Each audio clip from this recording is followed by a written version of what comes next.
La Lanterna, a spotlight in Italian football, is a podcast that dives into the beautiful game seen from the eyes of two fans from the oldest team in Italy's point of view. My name is Fabrizio Cardone, Canadian and Genovese, together with my friend Matt Killen, an American-born and Genoa fan. Every week, we'll tell you all you need to know about the only team you need to know about, Genoa CFC. Plus, we'll have guests and provide updates from around the magical world of Italian football.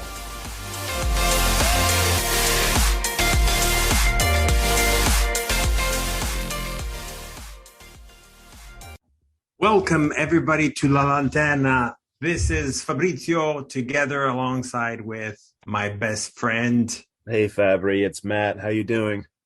Matt, how are you? I'm good, man.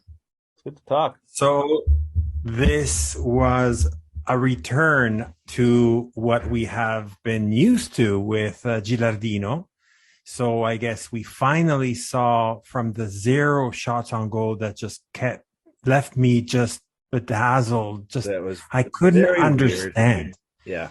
And then it's just back actually, if not even a tad better to what we were seeing, at least in the last few matches, with the result, just for everybody's tuning in.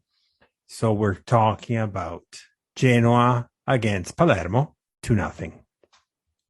Yeah, it was an important win, especially with where Palermo were at the time. I mean, I think when we were sitting, obviously we were trying to kind of keep that second place position, and Palermo, I think, we're 6th at the start of the match and weren't that many points behind us. I think we were even talking, it could have been maybe a 3-point deficit had they had won and we had lost. So obviously we needed to get the result. We got the result, and as you say, it was kind of that sort of fluid style of play that we saw in the early days of Gilardino. What do you think was the difference maker there?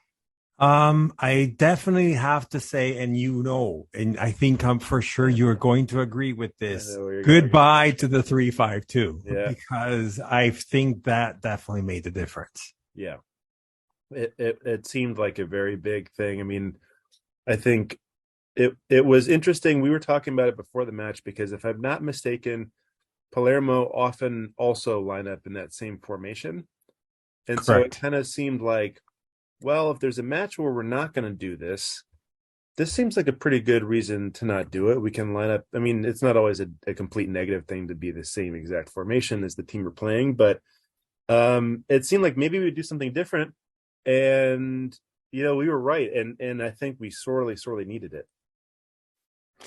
Well, people has saw it as a pyramid, meaning 4-3-2-1, or call it a 4-3-3, whatever that might look like. Nevertheless, as I did also an analysis on my social media for the Genoa Club Toronto, and even though you are correct that if you go against each other on the same type of module, the best one is not necessarily the one that we have chosen. Sure. The one that I talked about, I think it was a 4-2-3-1. Nevertheless, special. Yeah, nevertheless, you do need those specific players, and I personally don't necessarily think we have it, but I definitely have. I still think that we have a better quality type of players for the 4-2-3-1 versus the. I don't even want to hear it anymore. This 3-5-2. So what did you think? The starting lineup, I think, was one. It wasn't like a super duper surprising one, but there were some names in there that had people scratching their heads. Like, what? Tell me your thoughts when you saw the first 11. The question mark, which in all the chats that we've heard about and whatnot, or even on different papers, we're all reporting it differently, was definitely the left back situation, because we knew we had Criscito out. Right. Payats, we already know that he's going to be out at least for another 2-3 months. Yep. So good thing. Sorry, just quick recap there with respect, going back quickly to Criscito. Mm-hmm. Apparently he's going to be out for 2 weeks, so one is already gone, but I don't know. This is just like a little bit of a supposition based on the type of injury, but then we'll see. Another thing is Haps is still out because he's on a 3 match day ban. This next match is going to be his last one on the ban, right? Right. They tried to do apparently a recourse, but an appeal, but it didn't was not accepted. He must have killed that player with a gun on the 63rd minute, and that's why they didn't accept the appeal. Nevertheless, he's out. Didn't Marco say it was like a really bad foul? I feel like when we picked him up, he was like, "Oh my god, he just had the most brutal." Because we signed him, I think, the game right after that happened. I'm pretty sure. Perhaps is out. So we didn't know. So people were talking about, what about bringing in Bocci? Or other people were saying, well, yeah, but we still have Sibora, which is technically it is his role. So people are already screaming and say, oh my God, what are we going to do? Because I don't want Sibora. Nevertheless, the last hypothesis, which was essentially the one that happened, was hoping on a good run for Hefty, bringing back Sabelli to the left back and having Hefty on the right back. I don't know. What do you think? I mean, I think the formation itself was a curious one for me a little bit, but I actually kind of liked some of the decisions that were made there. And you know me personally, I've always been pro. I don't think we lose all that much with Sabelli playing on an opposite side and then having Hefty playing on the right side as well. So like for me, it seemed like a sort of sensible way of kind of lining up. I think with Sipora, I think that was maybe one of the other kind of question marks, like does he start, like what do we end up doing? But I personally think with the fullbacks we had available, it was probably the best we had. And then I mean, Volyako has had some strong matches lately, but I don't think you can really argue too much with Bani and Dragushin. So I thought that the defensive side of it kind of made a lot of sense, and maybe one way it could have been interesting really was looking also at the midfield, which I think maybe a little bit surprising in terms of the player selection. That's a good point. Before we go to the midfield, I only wanted to say, and then we'll recap it at the end anyways, that I still, besides Martinez, again, he did two, we didn't talk about, right? But he did two amazing, incredible saves. Yep. And the guy is not, we're very limited if we describe him as a talented goalie. He's going to be a superstar. Like, he can only grow because he's very, very young. I mean, I can't remember his age, but I'm thinking in his early 20s, I think. It's like 24, 25. Yeah, yeah. So for a goalie, it's fairly youngish. Nevertheless, two great, amazing saves. Those instincts that kid has are just tremendous. Going back to what you're saying, yes, the surprise were, so the three-liner, Frendrup to the left, which is fine. We like, actually, I saw this article talking about that the current jewels of Genoa are the ones that Spores, that everybody, hates so much, are the jewels that Spores had bought back in January of last year. I mean, honestly, can you disagree with it, though? With what? Being with against Spores? I feel like when you think about it, it's somewhat controversial, which I guess is somewhat funny, too, because Spores isn't exactly a really well. You don't look at here. Expect Genoa fans to be oozing with, appreciation when you say his name out loud for whatever reason. But like when you do look back, I mean, how many players can you name? Obviously, Goodmanson is the first player that comes to mind. I think would you count Ekuban in that same thing? Was he before? Was that a last? Oh, he was signing. Like the very last version of dear old pal Preziosi, but I mean, yeah, Frendrup was in that category. Absolutely, Hefty was in that same category. Hefty, Frendrup, Goodmanson, and Ostegard. We still remember him. Did we really get him in midway through the season? We did. That's incredible. Well, yeah, I think you're right. And those are the 4 or 5 signings that we had done back then.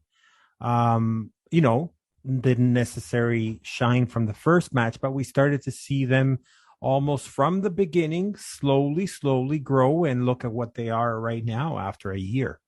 It's just incredible. They are the stars right now at Genoa. And going back to before we go to the midfield, Hefty finally saw also some great He had signs of some improvement. wonderful plays. Yeah. Yes. So I'm not saying it's the Hefty from the last season, from the beginning of 2022, but nevertheless, we're definitely seeing a lot more better, quality from that player that we miss so much. I think he's coming back into it. I really do. I mean, I think he's shown more glimpses lately. I was among the Genoa fans that felt like even in the match against Pisa, which I think some folks maybe felt he didn't have a very good game, but I thought there were some moments in that match where he showed himself and Yeah, had some quality, and that the I think the part of what we've been missing, at least what I think, is like the attacking part of his play. For some reason, this season has not really felt like it's been there. And could be. it's he does more than just that. Of course, he's a really solid right back on his own, but I just feel like he's starting to put it together a little bit more. You're starting to see, like you said, we're not quite at the Hefty of old at the end of the Serie A campaign last season, but he's looking closer to that former self. I absolutely agree. Yes. So going back to the midfield that you announced a little bit earlier, that was a little bit more of a surprise. Yes. Even though, so Friendrip, I started that. Sorry, I had to go back and forth because I forgot that I had a few that I forgotten to talk about. But Friendrip, absolutely, on you cannot replace him. People do want to continue to see him every match, and agreed, fully so. Not necessary anymore like the MVPs of the match, but he is that reliable source and the one that runs the most out of everyone, Mm-hmm. together with Goodmanson. But we'll get to him once we talk about the forwards. Yep. Then on the right side, we had Sturaro, which I still think that he still has a lot to offer. A lot of people thought he was done, he was cooked, it was over. But even with the Pisa side, when we saw him coming in the second half, where we saw that that we call it in Italian cattiveria, which is like the meaningfulness, the mean per se part of him, where he's like your more like a Gattuso, if anybody remembers him, like a fighter. Let's put it like that. It's like he's more of a fighter. So he did a pretty good, solid match. And then at the center, everybody still hated him. Everybody still hates him. And I still think that Badel is the central neuralgic portion of our schema. So when he is in his good days, mind you, he's not a runner, because we also saw him during the match that he couldn't, keep up with certain players that were running and so on.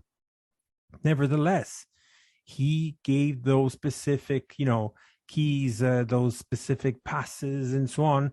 Not too many passes in the back too. Not too many. So that was very important too.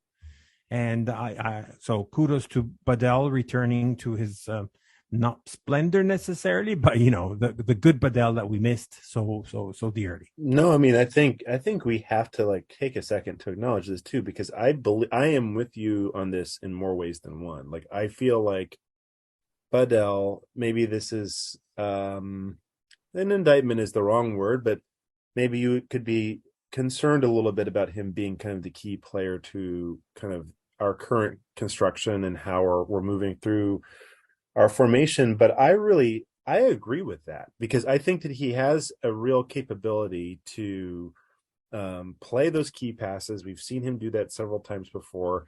Obviously, he still does offer something in a true holding midfield position. He's not the type of player, and he's not fast enough anyway, to get himself way out of position and sort of be pushing too far forward. And I just think that he's a really, really key part of our game, and he offers something.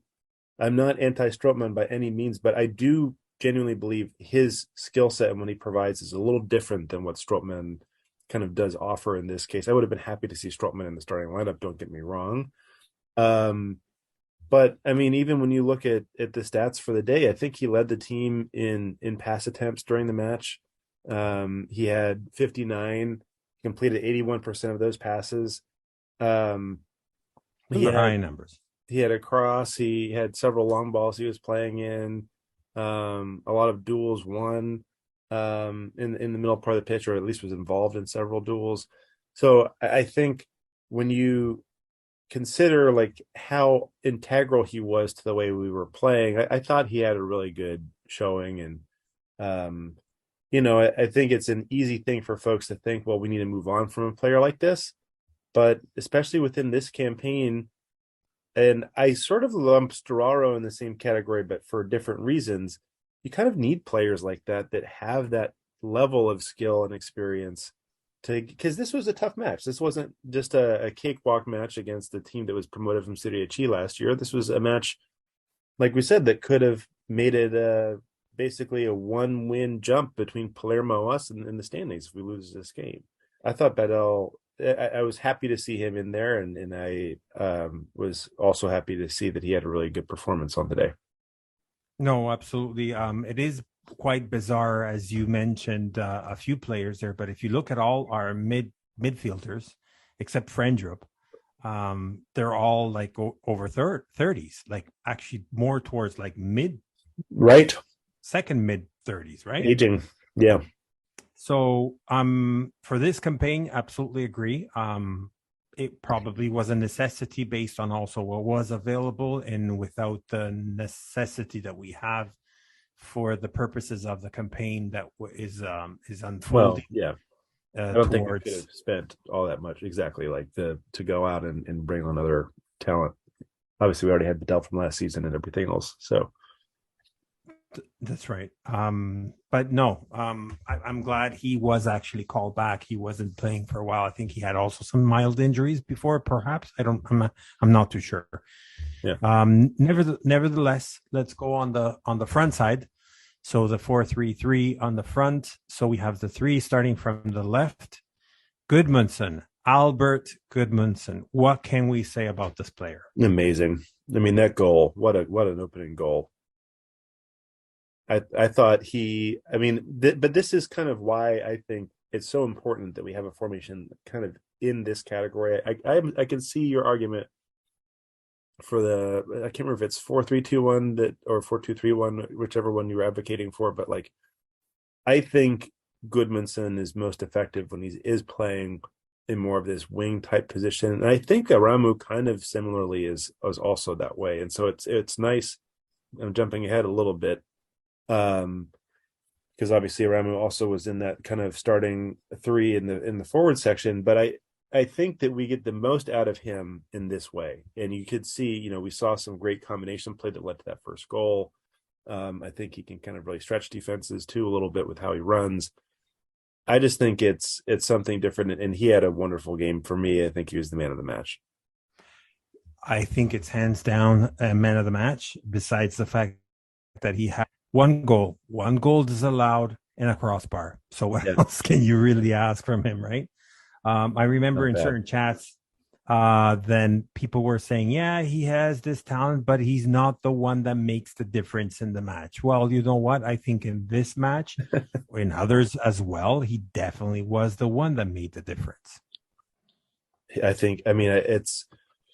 an intangible quality that he has too, because he's also a guy that has a pretty good work rate as well as kind of having that technical skill. So when he does get those opportunities and he really has that kind of moment where he can be a little bit more creative, because you have to remember, I think both of the last two matches, we found ourselves, I'm remembering more specifically the Pisa match, but the match directly before this as well. You're going against defenses that are really kind of making it difficult to move forward. And you're not going to get as much out of Gudmundsson in that situation. He's not messy. He's not going to dribble around like five guys and create something. But when you have a little bit more, you give him more of that opportunity to express himself in other parts of the pitch, I think you really see it. And so that was part of what we saw this past Friday. So actually, because of Gudmundsson, let's put this audio for his goal right now. Referee playing advantage. Gudmundsson. Oh, yes! What a goal! Albert Gudmundsson, the class act in Serie B, the outstanding attacking midfielder, and he gives Genoa a deserved lead after 10 minutes of pressure, a moment of individual class, clipping the inside of the post, and that's top quality from the Icelandic international. Just beautiful, as you mentioned before. And not to mention also, as I mentioned just before that as well, his the goal that got disallowed was still like outstanding, as well as his crossbar. Now, but let's continue now to talk about the other players. I'll leave purposely one out. I mean, for last. Let's go to Coda. Coda, again, he gives that quality. We know who Coda is. Serie B knows who Coda is. But he's just not there. Or he is, but he's not that killer as he used to be. What do you think? Yeah, it's really, really, really hard, I think, to pin out down why it's not worked for him this season. I mean, I recognize that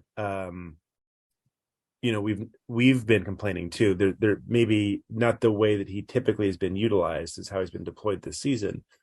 But it does seem like you change formation, you change shape, you change other things, and it doesn't always feel like we're like waking up this sleeping giant when we make these changes. Sometimes you see kind of similar performances from him, and I don't know what it is. I really can't put my finger on it. I mean, I think he had an average game in this match. He wasn't like really remarkable. I don't think there was anything he did that was explicitly bad. Well, I have to give him that. If it wasn't for that salvage on the line by the defender of Palermo, he absolutely that was going to be a goal. That was really early in the match as well. Like he had made that great run. And again, like we talk about this differently, and then all of a sudden, what is it? He's already on like 9 goals. So, like, to be fair, but it's one of those things. I mean, I think when you look at his positioning, his heat map stuff is actually sort of like interesting too, because I feel like he kind of spends a lot of his time in this strange quadrant of the pitch. It's kind of like the very edge of the opponent's final third, not even in the outside of like the penalty box or something else, a little bit farther outside from there. And he's kind of, in this past match, was really kind of patrolling right in that zone. And I feel like, I mean, you're never going to really see a true heat map where, like, he's pacing the 6-yard box in the match, because there's a lot more in 90 minutes that happens besides him being on the attacking end. But you kind of want him to be spending so much of that time there. And he did spend, to be fair, a decent amount of time in the penalty box in the match. But I just wonder, maybe he needs just a little bit extra. We've been talking about this confidence thing for a long time. But Matt, if I may, it's like, hard.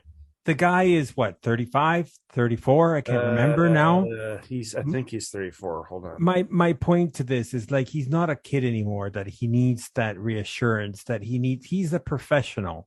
Fine. He's not like your Serie A guy or whatever that might be. He's already done, and he can't be probably the star of Serie A anymore or whatnot. But nevertheless, from a 34-year-old striker, you're expecting, like, I'm not comparing, I'm just on the quality, I'm comparing on the age. Like, when you have Ibrahimovic that goes in, you don't expect him to do like the marathons and be the winner in the fast pitches and whatnot, but you want that one to be the clever one, the one that knows the smart things to do, and what tricks the younger defenders and things like that. And that does not mean only scoring. It means also, like, that one time where we got a penalty thanks to him, because he knew that if he was going to go in that specific place in that specific moment with that specific foot, he was going to be tripped. You get what I mean, right? Yeah, totally. So now I'm looking at the standings for the top scorers of Serie B. Fine. Bruno, well, by the way, Brunori, which is a top scorer of Serie B, he did not get any goal because we managed to stop him. Nevertheless, Khedira is at 14 now. Coda is at 8, right? Brunori is at 13. And then you have 2 players now, Paolo, which we know him thanks also to Venezia and Marco, and La Padula even, right? And you got another couple players that actually reached up to Coda, which are from Odogu from Südtirol, Antonucci from Cittadella, and Gilozzi from Pisa. And I want to stress this. I know that someone has to do goals, and even Brunori has 4 penalties, but out of our 8 goals of our Mr. Coda, they're 4 on action. And, if you're number 1 in Serie B goal scorer out of 22 he did last year, I can't remember, but something like that, I don't think he did more than 11. He did 22 last year, yeah.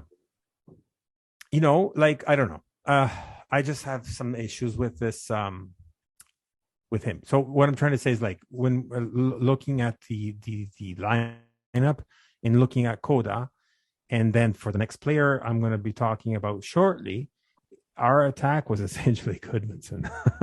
What I'm trying to find, Coda did place a couple things, so I shouldn't totally disqualify him or take him out.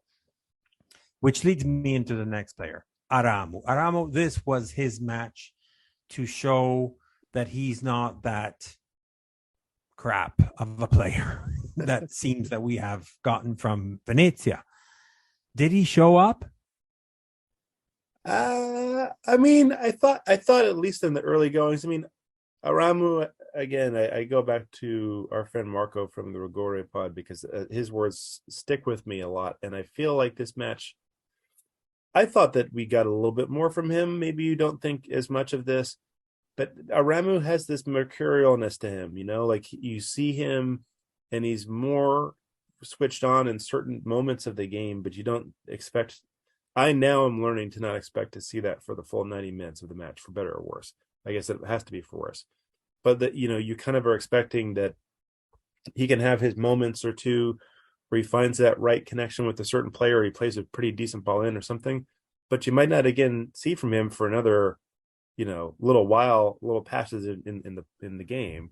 So I didn't think he had a particular. I thought again, in a way similar to Coda, I thought it was a more or less an average performance. It was fine. It was not necessarily remarkable, but it was kind of, I would say, somewhat what I would expect.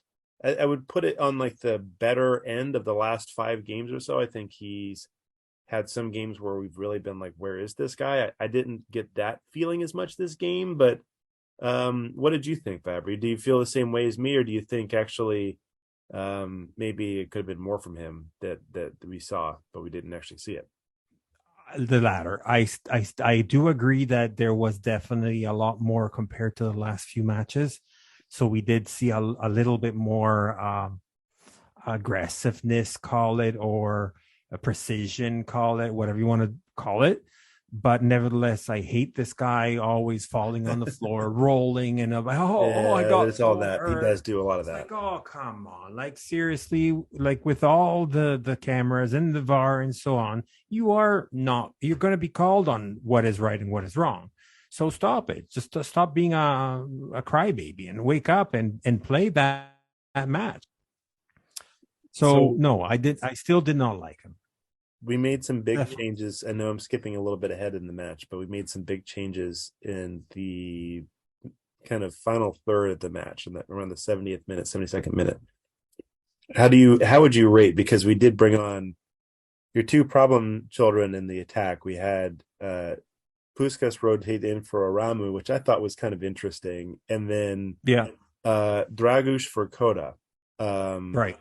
So what do you think about this? I thought like Puskas really was interesting having him, because I don't remember the shape changing all that much. And of course there was that wonderful assist that he had in the match. What do you think about it? No, I actually think that those are great assets to have in the bench, as they are qualitatively high and they bring that verve, that stamina that we need when rightfully so in the second half of the second half, the second part of the second half. Sorry for the rumbling of the words, but the second part of the second half, where you need a little bit more, more stamina, more freshness, and so on. And that's essentially what they brought. And I think that they both, even though none of the 2 scored, they both have brought that freshness and that more aggressive. In fact, I think that we were a little bit suffering from the Palermo counterattacks, and not only counterattacks, but just like their game and whatnot.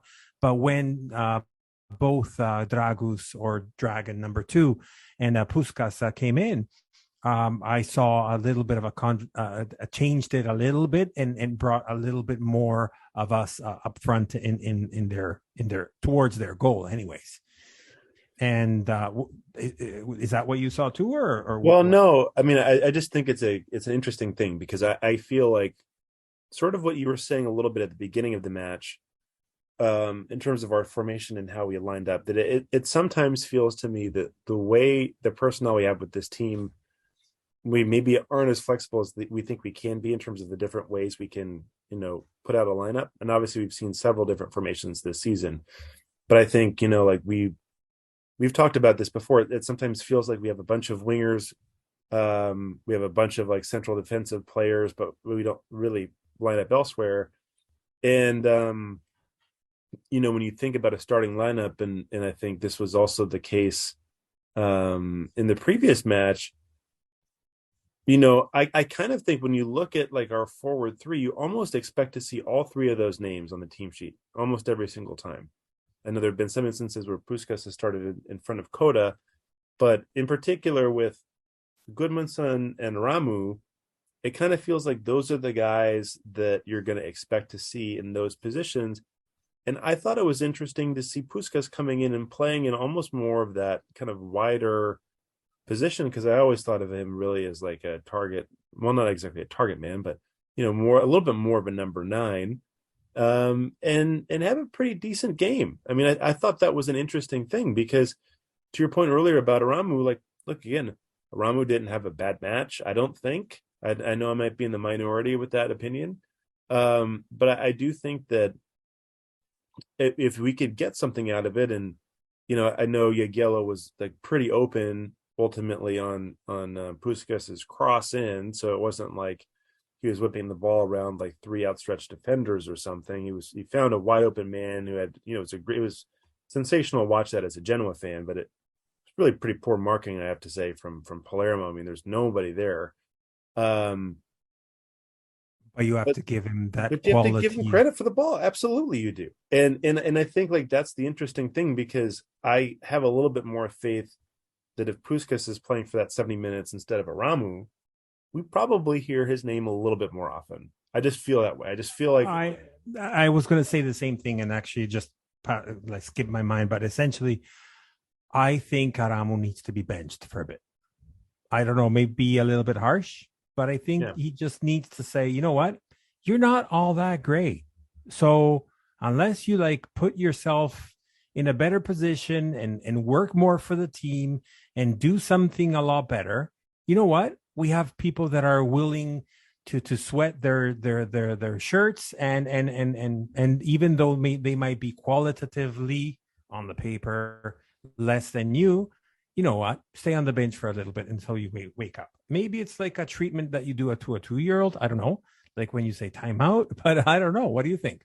I mean, I would love to see it. I mean, and that's the thing that's interesting about this match, because I kind of felt like, in a way, we were almost boxed into him having to play in that position, sort of for a similar reason, right? Like we don't really have a ton of other players, and how many other times before, at least before the winter transfer deadline, were we talking about, like, when you look at attacking substitutes, it gets kind of thin. I mean, we have Draguš now, which is a difference maker, but before that had happened, it was kind of like, I've got Puskás and I've got Yalchin. Like, that's it. Those are the guys. And then it's like, okay, well, are we going to start Yalchin instead of Aramu? Like, I don't think so. But I'm actually glad that you said that. I have to say it because you know how I feel about Yalchin. I was like, oh my God, a match without Yalchin. I'm so happy. But that's the magic. That's the magic of having. We had some decent. I'm waiting for Draguš's first goal. I know that, like, again, I don't think it'll come. It'll come. I think it'll happen too. But I mean, Jagiello, I think, as well.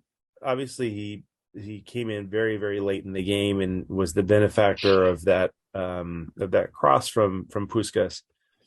But maybe we do more of that. Maybe we do have Jagiello playing in a similar position, or we have Puskás playing in a similar position as where Ramu lines up within.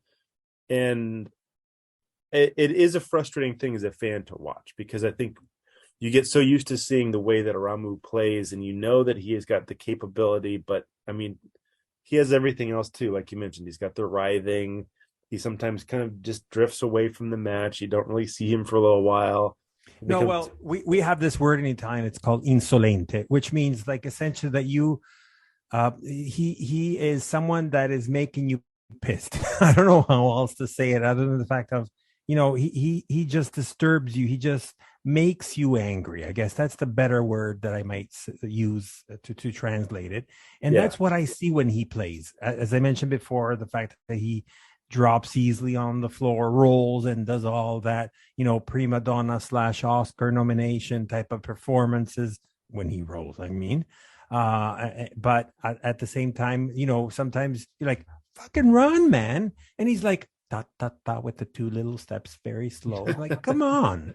Very dainty. It's a frustrating thing, I think, because like, not to pick on, Sturaro, I agree with you in singing his praises earlier, but like a guy like Sturaro, you kind of know what you're going to get, right? Like, this is a guy, I liked your Gattuso reference. I mean, you're expecting him to do the things that I think as fans, and this, I don't know if it's correct to think that Genoa fans maybe are more appreciative of this than normal. But you kind of like to see a guy that can go in and win a ball and be a little bit more aggressive and is going to run hard and work hard and blah blah blah. And it's your typical Genoano loves that. The Genoano, the necessary. I mean, obviously everybody wants to see the team win, but if you lose, but you gave everything and you killed the other players and you, I don't know, kick them and you like did whatever you can, they will applaud you and say, you are our player. You're a fighter. I mean, that was kind of partially Ostergaard's, aura last year in a way. Obviously, there's that famous play against Roma and everything else.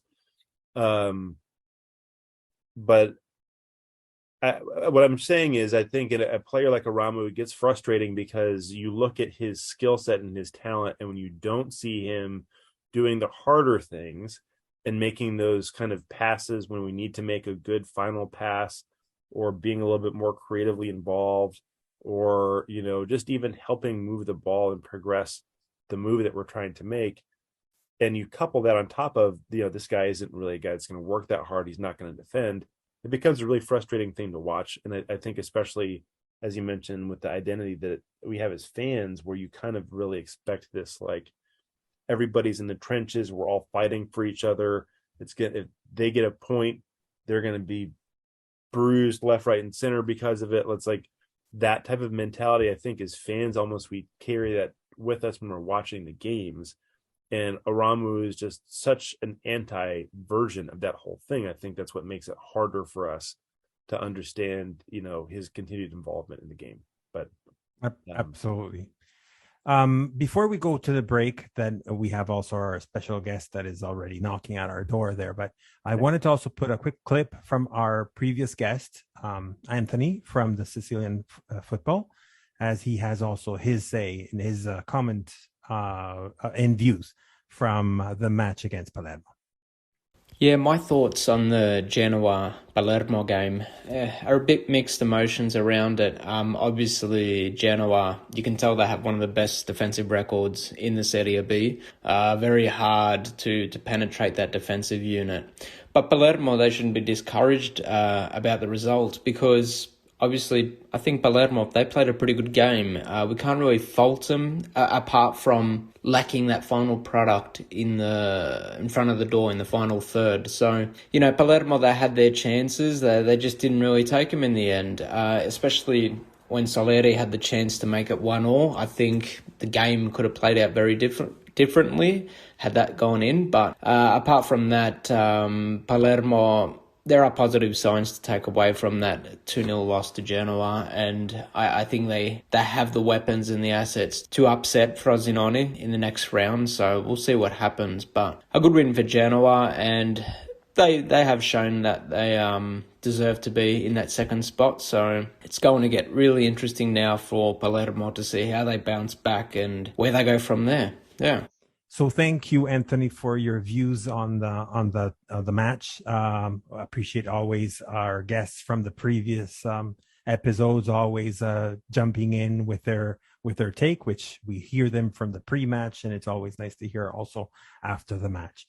So wrapping for the first half, as I mentioned before we go into the break, and we have our special guest coming up very shortly. I just want to quickly talk about the IRPEF, which is that tax thing. We're not going to talk too long about it because it's not. We already more or less talked about it, like in a couple of. We did touch on it before. That's true. Different episodes, and the ruling came out. It was only 1 point instead of the two that were expected. Obviously, my heart was saying no, we're not going to get any, but one point came out. Apparently, again, I'm not a legalese type of person, but apparently there is no way for us to do any type of appeal based on the fact that during the ruling, Genoa collaborated, and in order to get the discount, I guess, in points, they agreed on the one. This is what I'm reading, and I'm not saying that I know everything, but this is what I understood. They agreed on the 1 point, and because you did, you cut a deal with the DA type of thing, and that's what happened there. Okay, so we got it down to one basically, and one is final, more or less. Right. So in the standings as it stands today, no major change has happened. Instead of being 11 points to Frosinone, we're at 12. And instead of being 4 points away from Bari and Salernitana, we're at 3. So that's the only small change, but essentially the standings itself didn't change at all. And hopefully it won't change it in the future. I guess that's what also matters too, right? Because now 1 point means nothing. Maybe 15 matches from now at the end, 1 point did that difference, but hopefully not. And some comments that I was reading also about the fact of people already complaining and comparing it with Preziosi, the clown. But it was good, this specific one comment from one of our, not our fans, but one of Genoa fan that most of Genoani know about him. His name is Adriano Caorsi. I'm just quoting him because I like the fact that he was marching very strongly against a lot of Genoani that were, talking badly about 777 and so on. And he's like, Cazzo. That was the title of his post. And then he says, essentially, don't compare him with Preziosi and blah, blah, blah. He's the one that, because he didn't pay whatever he didn't pay, we couldn't go to Europe, sending the other ones to Europe. So don't forget that. He's the one that brought Genoa from a promotion from Serie B to Serie A to go back down to actually Serie C. So, obviously one thing that I commented, and this is my pure opinion on it, is the fact that obviously the group has given the onus on a team or a person to follow through with this tax portion. They made a minor mistake and whatnot. Obviously, when that came out from the news, I'm sure that a group from Miami came down, took it under control, and tried to do the best that they could out of it. Hence the 1 point. And I'm sure that mistake will. I don't foresee that mistake will happen again. Money was there. It was just a matter of fact of deferral issues, not issues, but deferral options with something that was not technically officialized as a possibility. If FIGC wanted to put a stance and put their foot down to say, no, we are the one that dictate and things like that. And they just had to make the, fist fight and say, we're stronger than you. I mean, am I cynical in saying I feel like we kind of made it out pretty well if we're in a FIGC review and we only have to get docked a point? I mean, I recognize that this is something that is very clerical and almost seems accidental in nature. I don't think this is something of like clear foul play or something along those lines. But I mean, look up and down and around with all the stuff that's being tossed out there right now. I mean, I maybe would feel differently about this had Regina won over the weekend and not lost again, because we still have that cushion with them. But it does feel like maybe we're making this way too big of a thing than we need to. We should. I agree. If it happens again, it's a very different conversation. But no, and that's what I was trying to say there too, Matt. Like, it happened once, great. Second time, I'm going to start to say something. Let's put it that way. Let's give the benefit of the doubt. Besides, Not that you want to look at and watch others. Apparently, also the Gina is under investigation right now for a different reason, but Also still under under investigation. the payments. But it seems to be a little bit more heavy. Nevertheless, it could be just 2 points apparently, or God knows what else can happen there. We know how it works there. Take an extra separation. And this is just a warning shot for Josh Wander and all of the 777 partners. If you're listening, Fabry will have some strong words if this happens again. So Coming from beware. Toronto. That's right. So beware. You will have the politest, Hell freezes nicest over. things to tell you about why this is a bad thing. You might have a really tersely sounding A that I'll throw at the end of something. Do you guys do that? Is A actually something Canadians say? I've never heard you say A. Actually. No, but because I'm not purely Canadian. That's why A. There we go. I can throw it in there. Okay, last but not least, Primavera, small section of Primavera. So we're still in the lead, still 3 points to Spal. As Spal has tied as well. Genoa has tied 2-2 against Cittadella. It was a very entertaining match at Cittadella, I think it was, with doppietta, so 2 goals by Cornero. Oh, and by the way, in Palermo, apparently seemed like in the last minutes or seconds, Lipani was going to be coming in, which is a very promising midfielder from Primavera, but it ended up not coming in. Anyways, so let's go to our break. So then we can finally speak to our amazing, super special guest coming up.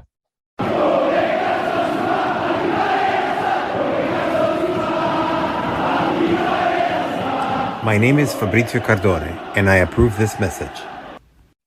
Welcome back to the second half of La Antena podcast, and we have a special guest for you all the way from Genova. No, he's all the way from your city there, Matt. That's right. We have Matteo Cevasco coming from New York, not coming from, but in New York.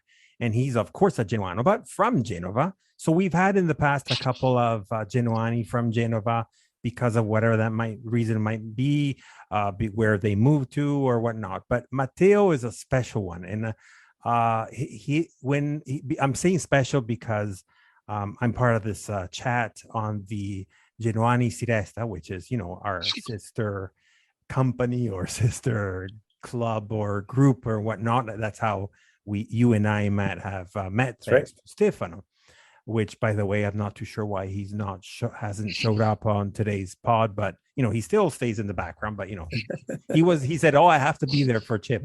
Anyways, but he's not. Nevertheless, welcome, Matteo.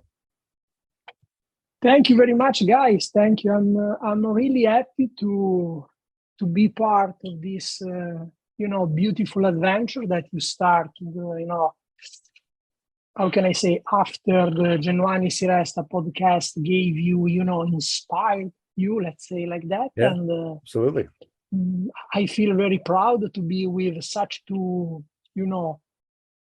football, soccer gentlemen, because I am the opposite. I am the most politically incorrect person. So being with people like you that you have been inviting, fans from all over the booth, as we call, Italy, I'm kind of, I wouldn't have done, because I cannot stand, I'd say 99% of the other supporter. For me, the world is divided into 2 parts: the Genoani and the non-Genoani. So, and the non-Genoani for me are not are of no use. Let's say like that. Of no use. Actually, let me start the invite that we have with you here, Matteo. And please don't get upset at me. But how do you feel after watching, hearing, or have read the result of the other team against Inter Milan? I'm not surprised, because I tend to, to talk about statistics. And Inter usually has been, a donor with Sampdoria. I still remember the semi-final of the Coppa Italia where Sampdoria, thankfully they lost then in Rome, but they won the semi-final against Inter. And I remember very lousy performance from Inter all the time they play against Sampdoria, so I'm not surprised.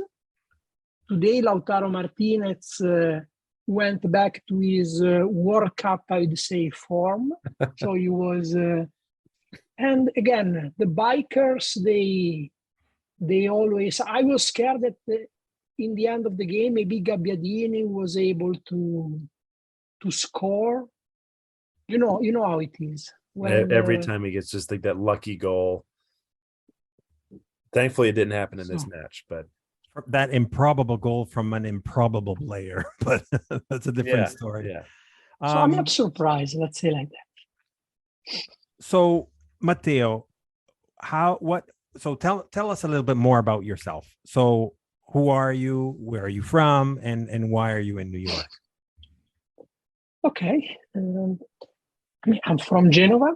I'm from as I said, in the past, in a border area of Genoa. I mean, the street where I was not born, because I was born in a hospital, in the Giannina Gaslini, a very famous hospital in Europe also, is one of the best for children. But the street where I grew up, where I spent, I would say, 30 years of my life, is on the border between two boroughs in Genoa, Albaro and Foce. So I never identified myself into one of the Genoa district, whatever you want to call one of the Genoa quartieri, because majority of my friends are not from school, but from a countryside place where I've been, where I used to go. I have gone for almost my life. Still, when I go to Italy, my parents still go there. And all the time in the summertime, I go to Italy. I usually spend 1 week over there. Is Fontanigorda, which is a very important place for me. I'm part of the Genoa club Fontanigorda. It is one of the several Genoa club I am enrolled. And I was born into a Genoa family. I would say kind of extremist, kind of Taliban of Genoa faith. Sorry to use this strong, expression, especially in the Northern American territory. And as I said before, my grandfather used to say to my mother, as soon as you are in an age where you can find, a boyfriend thinking of, settling down, please don't bring to my door a biker.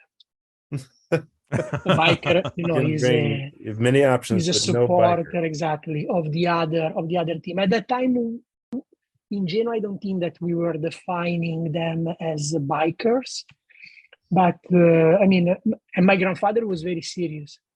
He told that, please, I will realize immediately which kind of individual is, and I won't open the door.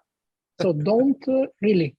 Can smell them. And And as I said, my grandfather, which kind of raised me into the Genoa faith, was used to check the ticket in the stadium. So for him, every other Sunday, the lunch time was around 11:30. My grandmother used to hate this because she had to prepare everything, by a very early time on Sunday. And I went to my first game in Serie B, was the last game in the season 1980-81 against Rimini. It was a 2-0. Was a beautiful atmosphere, still in the old Luigi Ferraris. And then I'd say everything started. My mother told me that everything started already in her belly, because when she was pregnant I was born in 1974, she went to San Siro to watch Inter Genoa game. So I was already there, so I was already, suffering. And we did like it was a 0-0, which was not such it was a pretty frequent result at that time, when the goalkeeper could catch the ball with his hands. It's not like now that, thank God we have Martinez, very good with his feet. Right. So, and then everything started. I attended my first game in Serie A against Torino the following year. And we started immediately very well. Torino won 1-0. Paolo Pulic, a very famous center forward. There was the couple, Pulic Graziani, so-called I Gemelli del Gol. Very, the Torino at the time in the 80s, in the early 80s, won, I think, a couple of titles, at least one, with this unbelievable, coppia di bomber, come si vuol dire, Pulic e Graziani. That's why I'm not so, how can I say, a big, I don't have a big sympathy for Torino, even if there's been, it was a twin team. I mean, there was a big link between Torino and Genoa Ultras. So, and then, I started, to go to 3-4 games, 5 sometimes per year. And then in 1988-89, which was the season with Franco Scoglio, I practically went to every game. And then the following year in Serie A, season 89-90, I had my first season ticket in the Distinti. And then the following year with Bagnoli, after a very good season with Franco Scoglio, I moved to the Gradinata Nova. And then till I left to the United States. First, I went to Hong Kong a couple of months, then something didn't work, and then they rescued me and they gave me the opportunity to come to the United States. I moved here on September 26, 2004. So I am about to reach 20 years of United States life, let's say like that. So I'm going to quickly go back in one thing that you said, because one thing that we like to do is educate our listeners that they might not be too familiar with Genova. They might not. By the way, Matteo is our biggest statistician in the Genoani Si Resta. He's the one that remembers everything, remembers the date almost like at 3:30 p.m. on the 1st of August in 19 whatever, right? He's fantastic. Anyways, one thing I wanted to mention was Matteo had mentioned the old Ferraris. So just quick thing is, because I also saw you, Matt, that you were like, what does that mean? So essentially the Ferraris has changed for the Italia 90, which was the World Cup in Italy. So where a lot of stadiums has changed because for obvious reasons, right? They had to bring up to speed with the regulations of that time for the World Cup and whatnot. So back then, the Ferraris was only partially covered. I'm going to share it here, but only we can see it here, not the people from listening to us, but essentially only the Tribuna, and also mention a couple of what meaning of what that means. So Matteo talked about Distinti, which is the longer side of the pitch, but opposite to like your more costly type of tickets, which are called Tribuna. And then the two shorter sides, which in all stadiums around the world, Italy anyways, are called Curva. Only in Genova, you cannot call it Curva, but it's called Gradinata. So that's something important. Yep. So the covered area was only for the Tribuna. So the Distinti, which was in 2 levels, was uncovered. And the Gradinata, which was only 1 level, was uncovered, both sides. Obviously, you had the parterre, but that's a different story. Then, obviously, after Italia 90, they kept the bones of the stadium. And you, Matt, that you've went there, you remember the portion, the difference between the brick red color versus the yellow. Yep. So the yellow is the bone from the old stadium, and the red is the new. So that's why you get it more squared, with the turrets, with the roofs. The distinti got divided into, got layered into 3 layers. The 2 gradinatas now have 2 floors, and the tribuna, whatever, who cares?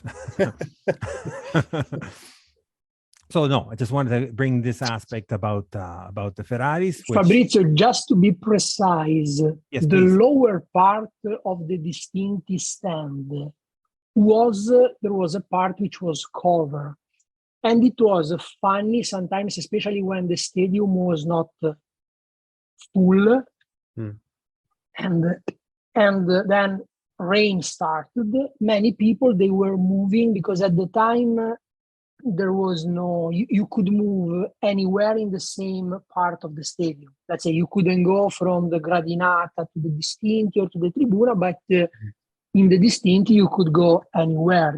So all the people, especially in the Serie B season when the stadium was not so full, and we are talking about the mid-80s, I mean, I'm talking about, personal experience. So the people were running to the lower level, because I still remember a couple of games where it was not raining, but it was raining, using an American expression, cats and dogs. Yeah. So there was no other solution. And sometimes, the weather was changing during the game. So maybe you went to the game with no umbrella, no raincoat, and then you were finding yourself in a kind of storm. So it was, a kind of... No, that's a good thing that you said, yeah. And to add to that, so to Matteo's point, there is the section, it wasn't sectioned out, so you could go from left to right of the Distinti all over you wanted to. And there were no chairs. It was just a cement bench, essentially. And so most of the people would come with their own pillows and stuff like that. So it was, and from the picture, Matteo, Matt, you can actually see the Bisagno, which now you don't see it because you can't it's all see it covered. At all. No, I noticed that too. So essentially, they all covered it only in the area in front of the stadium for security mostly, and eventually also for parking, but it's mostly about for security purposes. Anyways, so yeah, just wanted to give everyone that a little bit of a background from Ferrari's perspective.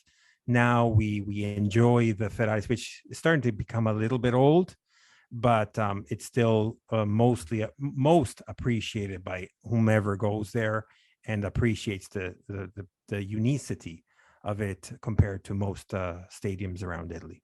So having said that, so we mentioned something at the beginning, and I want to bring it up again, but Matteo is one of the, I'll let him explain it better because he knows it more than I do, but I think he's one of the founding members anyways, he's one of the 3 co-hosts of Genoani Si Resta. So why don't you tell us, I know we heard a little bit about it from Stefano when we had him on our pod, but why don't you tell us from your perspective, Matteo, your experience? My perspective is that I have to give to Caesar, using I don't know if in English, in Italian we say dai a Cesare quel che è di Cesare. So let's give the right to the, let's praise who deserve to be praised. And in this case is Stefano, because this podcast idea was only his idea. So I was an enthusiast participant. Mm-hmm. I am a contributor, but the heart and the soul of Genoani Si Resta, and I think that Francesco has the same idea, so agrees with me, is Stefano. Stefano is the stalker, as he kind of in a funny way define himself, is the one, checking all the social media, any social media available, Facebook, LinkedIn, even Twitter, anything, to find Genoani all around the world. And is the one setting up everything. Myself and Francesco, but again, I don't want to talk on behalf of Francesco, even if I think he is on my side of what I'm about to say. I just, put into the podcast my bullshit, my little stories, sometimes when I lose my temper, sometimes, often, especially with the high-class journalist that we have, in my city. So, but again, thank you, Stefano, because I tell you this Genoani Si Resta idea and what was created, the chat, the brotherhood that was created, improved my life. Because to be sincere with you, I am a father of 2 kids, 6 and 9. I work in a very exhausting industry, transportation. So I do not have time for friends, to go to a bar, what I used to do in Italy. Yeah. To go and play some calcetto, futsal, what is called futsal, in the rest of the world. Mm-hmm. So this Genoani Si Resta brought me back to my childhood. It made me, I had the possibility to meet with a lot of nice Genoani, but also nice people, I think. I mean, I don't know what exactly they do in their life. Maybe they are, very bad people, but to me are good because they are, they are Genoani. So I can only thank Stefano. And again, it was only his idea.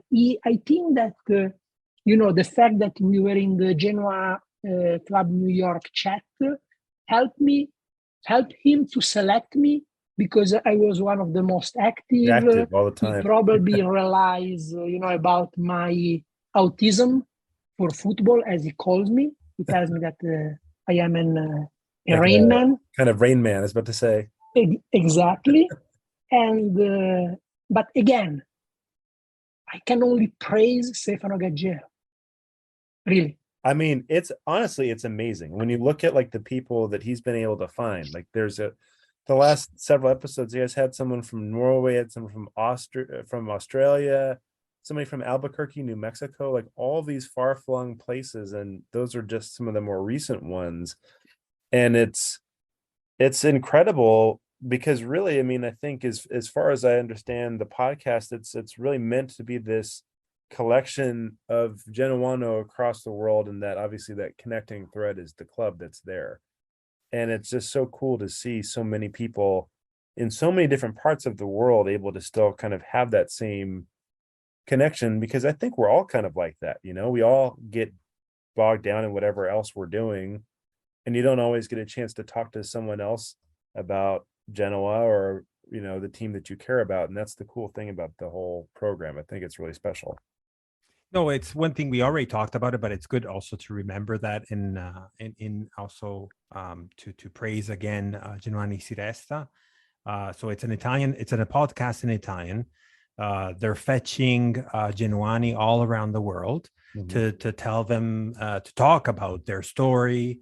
Not only when they were in Italy, if they were in Genova, most of them anyways are. They're at episode 44, by the way. There has been a few spin-offs also from that. Now there is Genoani Si Resta Italia.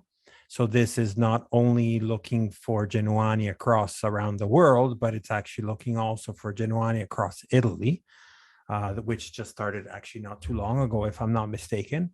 Then there were a couple of spin-offs also. Our sister English, which was a triple whistle, I think it was called. So they were doing like a not live, but some sort of hot recaps of the match that just happened. They had the same thing for Spanish. And then I think the English one kind of died down, not too sure, but the Spanish one kind of revived and has their own now podcast. Forgive me for not Il remembering. grifo del gol. Il Thank you grifo del gol. See, you have to ask With Matteo. with Enrico from Barcelona, Right? the great professor from Ecuador, Michael Bigi, and oh my God, now El Pirata. I remember his nickname, but not His name. the name. It's a great nickname. From again another one from Barcelona that now he disappeared. He was missing in action in Brazil, so I think now he's back in action. So Hopefully that MIA was not due to La Favela and stuff like that. But I know that Mike from the Spanish podcast reached out to me asking about Jake, because you remember Jake from Cittadella? Apparently he knows a little bit of Spanish, so he will have okay, that's cool. He will have a dual guest appearances on our podcast for the Cittadella match, but also on the Spanish podcast, which will be quite interesting for him.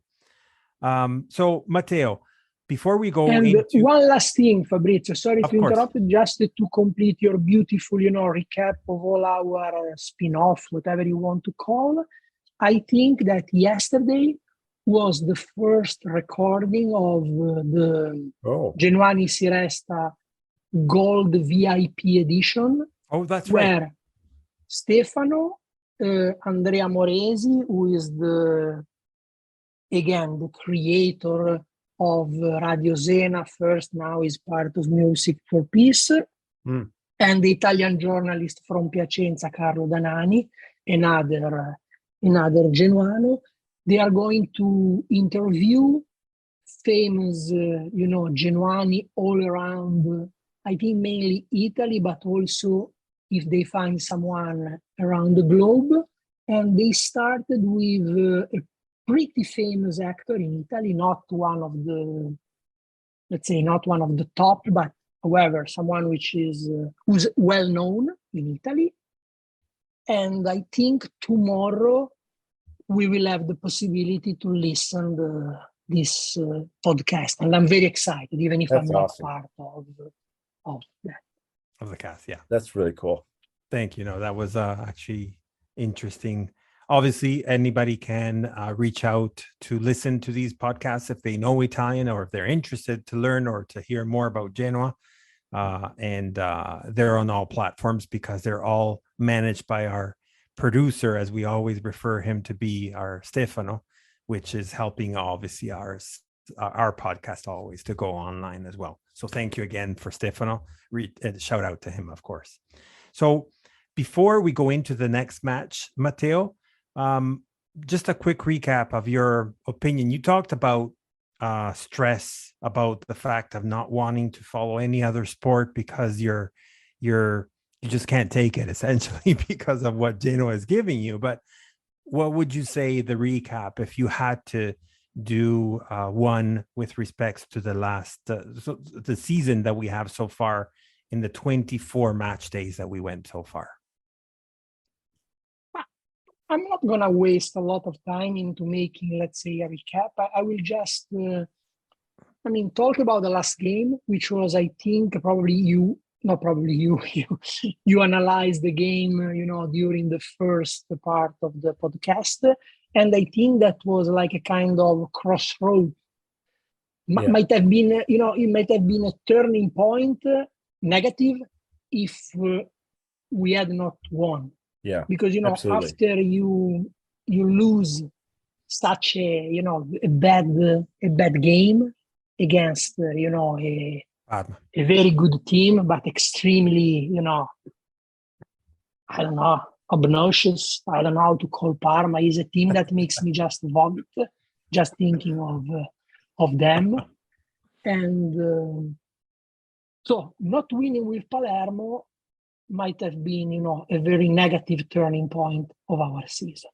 Yeah, it was a really critical one, and it we were talking earlier. I mean, it feels hopefully like we're going to get back to the way it started with Gilardino, where we had more of that creativity and we had a little bit more of that attacking kind of. And hopefully that bye to the 3-5-2. Yes. Mm-hmm.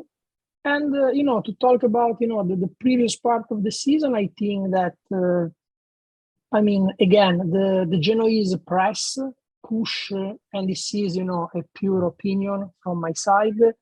They started like a private war against Blessing, who was not probably the smartest manager. But again, I think that what was done against this German manager was not one of my favorite. I tell you, after last year derby, I would have killed him on the spot, because to me, how we faced Sampdoria was something unexcusable. Yeah. But again, they start as soon as the management, general management, make a decision, and they say, okay, we will continue with Blessing, full support for Blessing. Not only from the Genoa fans, that in the end, we are not so important, but from the management of the club, which means, a transfer market done according Blessing wishes, according the type of style, like the style exactly that he wanted to develop. Mm-hmm. And then they start really to attack him on every side. Which is not acceptable, and in the end penalize the performance of the team. Luckily, they eventually had to make this change. Yeah. And Gilardino, which I think 90% of Genoa supporters with some brain had a lot of doubt, because an experience, not such a great record in lower divisions in Italy. Yeah. But again, he was able to put together the team again. Some luck. Maybe he was more flexible of the German manager. And now, let's say, we are back on track, and we can, we are sitting at the poker table, and, we can, for sure, to compete, to reach one of the two spots. I'd say the only one left, because it looks like this Frosinone is, this year is a kind of Remida. Whatever they touch turns into gold. And again, we need to be together as a supporters. But again, the supporters, yes, are very important. But only, the Gradinata Nord doesn't win the game by itself. Otherwise, we would have won already 50 times. True. What is important is, how can I say, a common a unity between management, and I'm talking about Genoa CFC, 1893, the people the top were not playing, and the sport management. Yeah. Gilardino, the trainers, the football director. So that's the most important. Everybody to reach one goal, which is Serie A. Period. That's the only way we can do it. And I mean, we talked about this at the beginning of the year too, because it did have this kind of grimy feel when Blessing kind of got shoved out of the door, because you just never like to see when management make this stand and say, this guy's our guy. And then there's all this negativity, and you see these other things. And I mean, I think ultimately it sort of had to happen with the way form had happened, going through the season, and some of the results that we had. We had a really terrible run at the end there, but that's really all we can ask for at this point forward, is that and you're so right as it relates to this last match, because it kind of felt like if we lose to Palermo, We just drew against Pisa. We just lost against Parma. Like, you maybe risk that same thing happening again, where the players all of a sudden start questioning Gilardino. Maybe management doesn't feel as confident in the decision to appoint him, and maybe you hear rumors about them talking again with someone else, and maybe all the Gasparini things start coming out of the cobwebs again, like whatever, if that was even a true thing. And that whole distraction pulls away from the team and from the goal.